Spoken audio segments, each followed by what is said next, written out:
Kia ora, and welcome to this quick overview on polymers and PTFE in particular, that's polytetrafluoroethylene.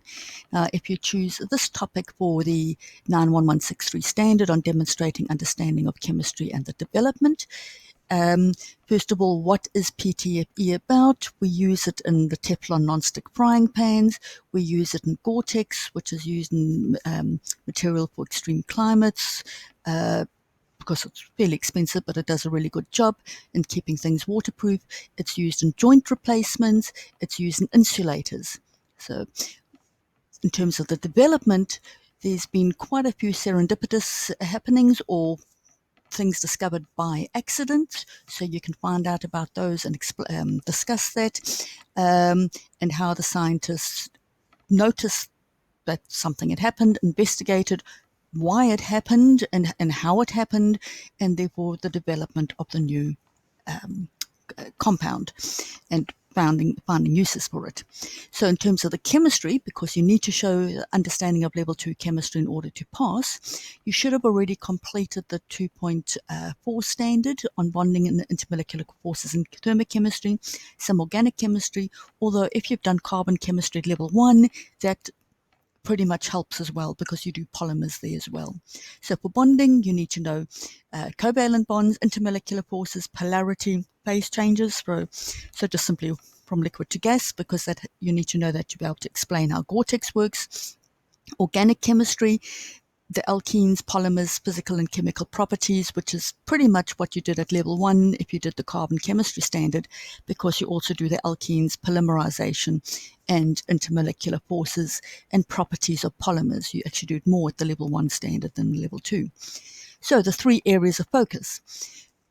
Why is Teflon non-stick? Why can we use it in joint surgery? Why does it repel water so it can be used in Gore-Tex to be a waterproof fabric? Why is it a good insulator? So we explain that on the microscopic properties. So we look at the structure of the molecule and we look at how these very long molecules can interact, and spaghetti is often a good model for that, the way they can get tangled up or less tangled or more tangled, and therefore the properties.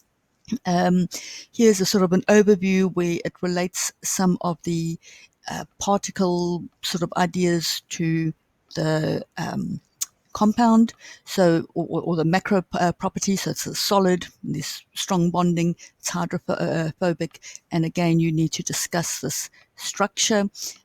Why is it inert? Why is it so slippery? And so on. The CF bond, so in your thermochemistry in the 2044, the CF bond is very strong, so think about that and use that in your discussion. With a model, you need to be able to represent these polymers. So here's one representation. Here is an equation. You do need to include equations. Here's another one that comes out of your booklet. So you need to be able to explain how we form these polymers from monomers, and therefore also why then those particular polymers are react as they, well, not react or don't react as they do. So this one is actually not on PTFE, it's on ethylene, but that was, you can also include that in that this was also discovered by accident. So all the best for your report. Goodbye.